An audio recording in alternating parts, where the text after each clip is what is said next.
All right, today we're going to be covering inverse notation and inverse functions. So, first things first, when we look at these notes, it says inverse notation. We have seen inverse notation, especially with trigonometry, right? SOHCAHTOA, when we wanted to find angles.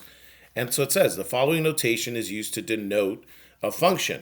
So when we say a function, we can say g of x, f of x, m of x, whatever letter we want of x, right? Usually the x is the variable, the independent variable that we're talking about. But this is when we name a function.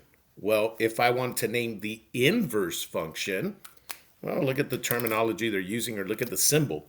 So when you want to name an inverse, it says g inverse of x. We don't say g negative 1 or g power of negative 1. No, we say f inverse of x, m inverse of x. So the note is we use that little negative 1 to denote an inverse function. Again, the negative 1 is not a power. We are not going to change its location within a fraction or anything like that. So again, it is just notation, that little negative 1 looking power there. So what we're going to look at, and to understand inverse notation a little bit better, we're going to make a list of the coordinates for each one of these graphs. So this is g of x here. And they want me to write a couple of the points. Well, the nice thing is they already gave me some of these points, as you can see here. They already gave me the points for g of x, so why not use those, of course? So the first point we see is negative 2, 0. Second point they give me is negative 1, 2. Third point they give me is 0, 4. And so now let's look at the inverse function. Now the inverse function here is g inverse. That's how we could tell them apart, first of all. Here is the graph of it. But I want to start looking at these points. And we're going to start noticing a pattern here when we talk about an inverse. So the points for the inverse in this case would be 0, negative 2. We have the point 2, negative 1. And we have the point 4, 0. So if we think about it, right, take a look at the table of the original function, g of x, and its inverse.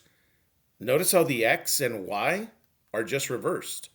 All we do is reverse the x and the y, and so the definition of an inverse is it's a reflection over the line y equals x.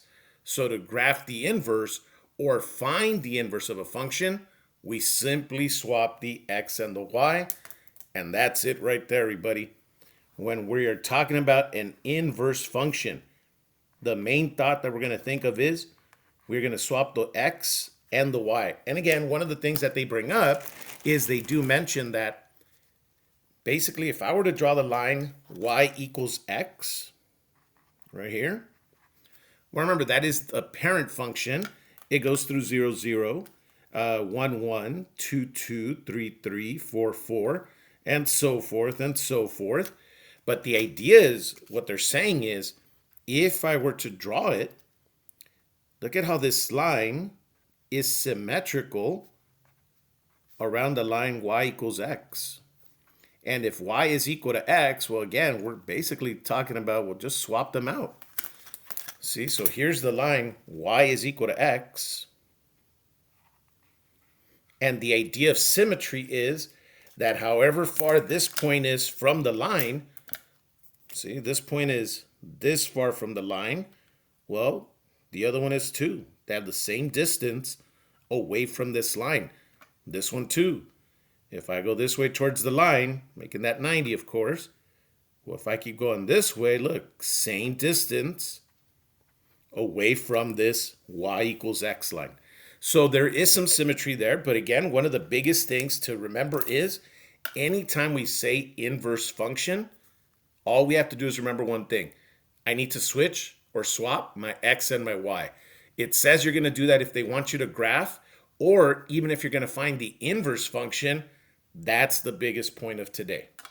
All we have to do is switch the x and the y when we're working with inverses. That's the basic thing we need to remember. So, let's practice here, right? This is going to be the big thing that we do today. So how do we find the inverse of a linear function? So we're going to make it simple. We're just going to stick to linear functions. And so it says, rewrite f of x as a y. All right, well, you know what? We're going to take every step as we go. So step number 1, rewrite f of x as y. So f of x is equal to y. There it is. See? That's the only first thing I do. Second thing it says to do, swap the x and the y. Now, here's where you have to be careful. What they're saying is, if you see a y, you're going to call it an x. If you see an x, you're going to call it a y. You still have to write everything else. There's my equals 7 plus the 14. Everything remains. So it's not like I'm moving the 7x to this side and the y over here. No.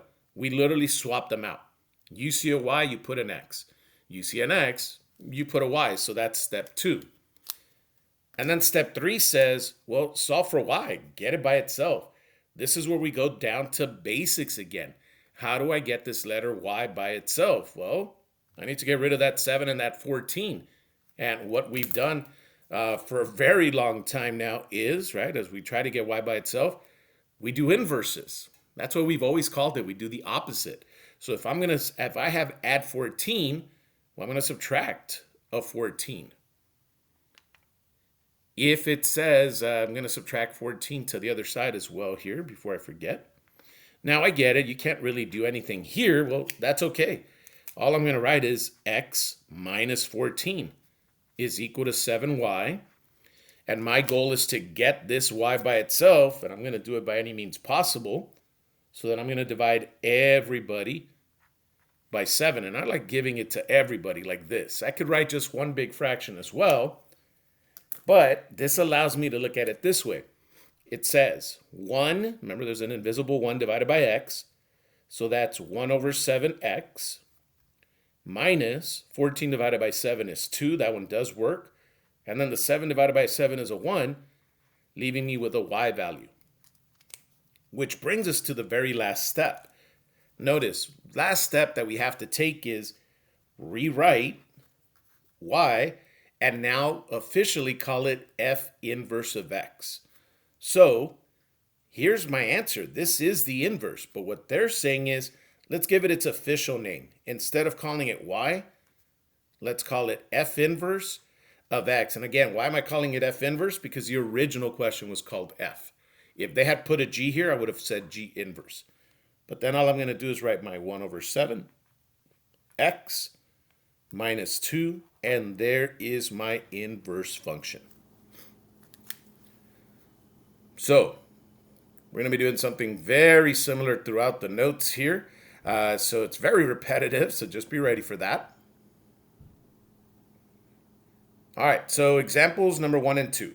For examples number 1 and for number 2, it says find the inverse of the function, then graph the function and its inverse. Well, let's start off with the basics. Let's just draw this thing out. So there are 2 ways that you can do this. One, we're going to start, first of all, we're going to start by graphing this line. And when I look at this equation, we know that my y-intercept is equal to -1. So 0, -1. Just to make it official, write it as a point. And then, of course, my slope is 3. But we're going to put a 1 under it. And as we learned back in our Algebra 1 days, we're going to be counting up. We're going to be counting over for our slope. So I'm going to draw my f of x function. So here we go. 0, -1 is our first point. We're going to go up 3 over 1, up 3 over 1, and I'm ready. I'll take my little ruler here, connect the dots so that we can draw our line. Make sure we get it right here. Okay, here we go. So there is the function called f of x. So now we actually have 2 ways that you can draw the inverse. Number 1, think about it. We already have some points. So if you do it this way, you can write the points on f of x. And we'll make a little list here, make a little table like we used to back in the day. So the first point is 0, -1. We already had that one earlier. The next point is 1, 2. Just by looking at my picture of my graph, the next point is 2, 5. So 2, 5.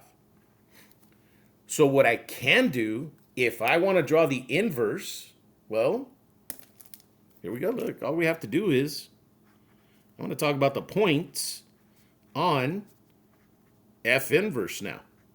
So this is probably the quickest way to draw it because we already have this graph. So all I have to do is, there's my X, there's my Y, and according to the note, all I have to do is swap them. See, this is 0, -1, so -1, 0. 1, 2 becomes 2, 1. 2, 5 becomes 5, 2. Now I can just take these nice little numbers and draw them out. -1, 0 means I'm right here. Look at that, right across from each other. 2, 1, 2, 1, look at that, right across from each other if I'm thinking about that line, y equals x. And of course the point 5, 2, which if you notice, look at that, right across from each other along the line y equals x. So here it is. We're just going to draw it. Again, I don't even know what the equation of this line is yet. We will find it, of course. But I just want to show you that we don't need to find the equation to actually draw the inverse. So I'm going to call it f inverse of x. So there's my graph. They said, graph the function and its inverse. Okay, I've done that. What I haven't done is this. They did say, find the actual inverse function. So they want to know what the equation of this blue line that I just drew is. So if they want to know that equation, well, then I am going to have to do some work. So to find that equation, here we go. All I'm going to do is I'm going to follow my steps. Now, hopefully I have enough room. We'll see if I left myself some room. Rewrite f of x as y. Okay, so I'm going to call it y. See, all I'm doing is copying my equation, but calling it y. They said, swap out the x and the y. So this is now an x. This is now a y, but everything else remains. And finally, get the y by itself. So if I want to get y by itself, here are my regular steps. Let me add a 1. Like I said, we'll see if I have enough room here. X plus 1 is equal to 3y. And how do I get rid of the 3? Well, divide everybody by 3. That becomes a 1 there. All right, now I am very low on space, so I am just going to officially write my answer over here. Now remember, the last step is to change it from a y back to f of x, but remember, it is now the inverse. So here's my equation. There's a 1 here, so that's 1/3 x plus, and then 1 over 3 again. Well, I can't do anything with that, so 1 over 3, and there it is. This is the equation of this line that we drew. And yeah, look at it. It says my y-intercept is 1/3. Yeah, that makes sense. Look at this picture. We weren't going to get 1/3 just by looking at it at the picture and saying, oh, I could figure it out from there. That's why just working it out, finding the equation is a little easier than trying to get what the equation is just by looking at this line. The other thing, this would be very difficult to draw, right? So that's why having the points instead made that part easier too. All right, so let's go to the next page. All right, now looking at this problem, here we go again. So we're going to draw this original function called f of x. So I'm looking at it carefully. My y-intercept, keep in mind, y equals mx plus b is what we're thinking of from our past. My y-intercept then is -2, so I'm going to say 0, -2. My slope, well, it's already a fraction, 1 over 3. And just like we learned in Algebra 1, that just means we're going to count up and over 3. Remember, slope is the only one that we do that for. All right, let's draw it out. 0, -2, that means don't go to the sides. That's what 0 means. It goes straight down 2. There's my first point. I'm going to go up 1 and over 3. I'll do it one more time. Up 1 and over 3 spaces. Makes sense. It gets me closer to that 6. And then, of course, we're going to connect our dots here. Okay, so let's connect these dots. best as we can. Now remember, don't forget to name your graphs. We have to know which one is which. So this is my my f of x graph right there.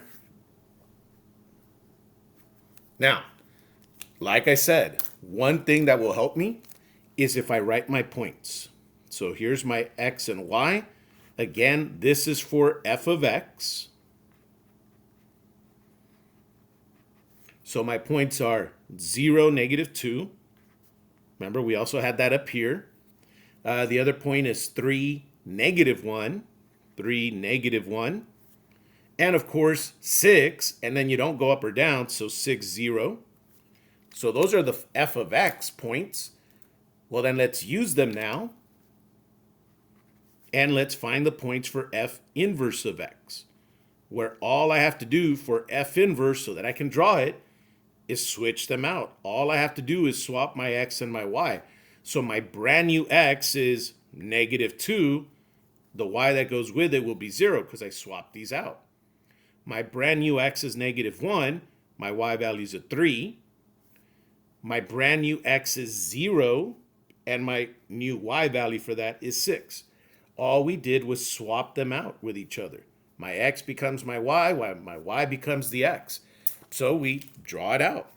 -2, 0. There we go. -1, +3. 0, 6. So it's up here. Well, there's my graph. Again, just using the points that were given to me. Then all I'm going to do is just connect my dots here. And just like that, this is the graph, not of f of x, but of f inverse. The inverse function is how we name it. But we still haven't found it. We don't know the equation of this line, although this one might be a little bit easier. Look, we see a y-intercept here of 6, so it might be easier to find, but we're just going to go through the process. That's the best and easiest thing to do. So here are the steps of the process. Step number 1, don't call it f of x. Call it a y. We don't change anything. We don't swap anything. Just do that first. Just call it a y. Now here comes the big change. I'm going to take that y and I'm going to call it x. I'm going to take that y x and I'm going to call it a y now. But everything else is still the same. Same spot. So the goal is get this letter y by itself. We shouldn't have it there with everything else around it. So we're going to add the number 2 first, because adding and subtracting has always been our first step when we're solving for a value or a variable. X plus 2, because I can't do anything with it, is equal to 1/3 y. All right, now we haven't seen this today, but back in our Algebra 1 days, we learned a fraction. A fraction represents division. So how do we get rid of division? Well, simple. We multiply. But whatever I do to one side, I do to the other. And remember, we are multiplying. I'm not doing a power. We're multiplying by 3. See, that way the 3's here are gone, leaving me with the letter y. This is all Algebra 1 basics. Speaking of Algebra 1 basics, look, all you have to do now is little multiplication. 3 times x is 3x. 3 times 2 is 6. And just like that, this is our inverse function. But remember, we do have a special name for it. Remember, this one was called f of x. So we're going to call this one, and I'll just leave it in the order it was in. This one, because it's called f, we're going to call it f inverse of x. And there's my equation right there. And remember, this is the equation of this line, which makes sense. Look at that. My y-intercept is 6. There's my 6. My slope is 3. Look at that. I go up 3 and over 1. So this one, clearly a lot easier for me to write just by looking at it, or to at least see the details in my equation. Now, the last thing we're going to worry about here is, question is, well, how do you check to see if something is the inverse of another one? Well, it's called verifying.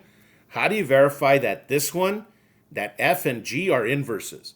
Now notice, they didn't say this is f inverse. because they want me to test it. That's why they couldn't give it that name yet. So there's only one way to find out if this will result in this as the inverse. All I have to do is find it. Here's my function. I'm going to take my steps to find the inverse of that function. And I'm going to start by calling it y equals 3x minus 1. Just go through the process. This is a linear equation, so I'm going to do what I always do. So the next thing, I see a y, I'm going to call it x. I see an x, I'm going to call it a y. Everything else stays where it is. The 3 is here, the minus 1 is here. So my goal is get the y by itself. If I do, then I'm going to compare it. I don't do anything with this. This is what I want to get as an answer. If I don't get that, then I'm going to say no, they are not inverses of each other. All right, so let's see. Let's start solving. First thing I do is add the 1, just like we saw earlier. I'm going to add a 1. So again, we can't really add them, so I'm just going to call it x plus 1. The way you read it is the way you write it. And then if you notice, the last step I take is divide by 3. Now, earlier, I was dividing everybody by 3 individually. But look at what this looks like. They have just one big fraction. Well, then let me do the same. If I'm trying to see if this is my answer, well, then why would I split it up? So the 3's are gone, and I'm left with y is equal to x plus 1 over 3. Which, if you look carefully, this is the equation that's right there. So they do match. And so the fact that x plus 1 over 3 matches with x plus 1 over 3, now I can finally give the answer. The original question said, verify that f and g are inverse functions. Well, clearly they are. They are exactly the same. So all I'm going to say is f of x and g of x are inverses. The proof is there. That's why we do the work to make them match. And look, if they were different, then I would have just said no. They're not inverses of each other. So it is very simple to do. Just do what you've been doing. Swap your x and your y. Once you swap your x and your y, start solving for y and look to see if it matches. And like I said, if it doesn't, well then you just say no. They're not inverses of each other. So right now we're going to pause the video for a moment because we do need you to try these problems here. Numbers 1, 2, and 3. This is the end of the notes and the end of the packet here. So try number 1, number 2, and number 3. So we're going to pause the video now. All right, now that you've had a moment to try it out, let's double check your work. Since it doesn't take too long, we'll just show you each one step by step. So first of all, step 1, we don't call it f of x, we call it a y. Step number 2, we're going to swap them out. If this is a y, then I'm going to replace it with an x. If this is an x, then I'm going to replace it with a y. But everything else remains where it is. And now my only goal is get this y by itself. So add the 5 to the other side. Notice the process doesn't change. It's been the same throughout. Can I add these two? Of course not. I'm not going to call it 5x. That would be multiplying. So call it x plus 5 is equal to 2y, which brings us to our last step, which is to divide everybody by 2. Now, if you notice, I was looking ahead. None of these numbers can be divided by 2. So we do have two options. I can write my answer as y is equal to x plus 5 all over 2. Or if you separated them, I could call it 1/2 x plus 5 over 2, and just note either one of these would give you full credit. But we do have to give it its official name. Don't forget, it was called f of x. So the official answer, remember, we don't call it y. We're calling it f of x, but it's now the inverse. So we give it that little -1 notation, and then pick either one of these. It doesn't matter. Look, I could go with this one right here, since it's the last one I wrote. And there's our answer. Okay? If you wrote it this way or this way, again, either one is correct. You don't have to change anything. So then we look at number 2. Now, number 2, it's called g of x. Oh my God, it's a different letter. Doesn't matter. First step, you call it a y, because that's what g of x represents. It's just a fancy way of saying y. So 1 over 3x plus 2. Step number 2, I swap out my y, I call it an x. I see an x, I call it a y. Everything else needs to be written where it belongs because there are no changes made to this part. And just like last time, we're going to subtract the 2 from both sides, and no, we can't subtract them. So all I'm going to do is write it out. X minus 2 is equal to negative 1 over 3y. All right, now here comes the one we kind of warned you about earlier. A fraction means division. So how do I get rid of division? Well, multiplication. And remember, if you multiply by 3, well, that's great. That gets rid of the 3, but you still want to get rid of the negative. Remember, the 1 is just a placeholder. It doesn't do anything. But I want to get rid of the negative as well, so multiplied by negative 3. This gets rid of the 3. The negative gets rid of the negative. Remember, the 1 is now invisible. Doesn't do anything. So that I'm left with y is equal to, all right, start distributing. Negative 3 times x is negative 3x. Negative 3 times negative 2, positive 6. And there's our answer right there. Which brings us to the last problem. Again, you are just checking your answers. You were given some time to practice first. And so the last question is verify. Oh, wait a minute. Almost forgot one thing. We never gave it its official name. Remember, this one was called g of x. Then I need to call this one g inverse of x. Give it its official name. So this should be the answer that you have. We're giving it its official inverse name. Okay? All right. So, brings us to the last one. So yes, you should have done that on yours as well. Verify that m of x is equal to, and h of x, are inverse functions. So we're testing. Doesn't mean I have to work with both. All I have to do is work with this one. And I'm going to do exactly what we did here. I'm going to find the inverse of this linear equation. And if it matches that one, I'll say yes. If it doesn't match that one, then I'll say no. So, step 1, don't call it m of x, call it y. Makes the work easier later on. Step 2, swap out the x and the y. If I see a y, put an x. If I see an x, I put a y. Everything else remains. And now we go through the process. First step, let's add the 10. Let's get it out of there. So x plus 10, again, you can't call it 10x, that would be incorrect, is equal to 5y. And then how do I get rid of the 5 that's next to the letter I'm solving for? Well, as always, division. Since you've been in Algebra 1, you've been doing that. Now, I can see in advance that this one does divide nicely, and if you notice, there is no big fraction here. Then I'm going to give everybody their own 5.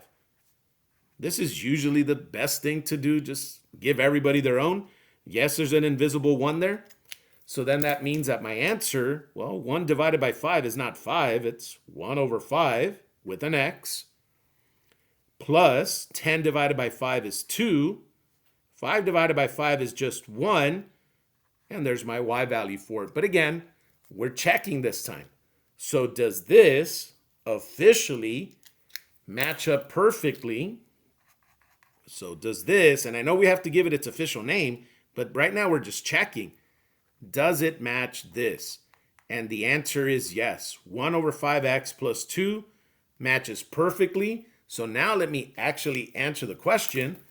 So my answer to the question is m of x and h of x are inverses. Again, if they had not matched up, then I would have just said no. They are not, but this one right here, they are. So they're inverses of each other. All right, everybody. Well, hopefully you got a better understanding of what an inverse is, or at least how to find it, especially with these practice problems that we just did. So right now, let's focus on the homework and let's keep those grades up. Have a wonderful day, everybody.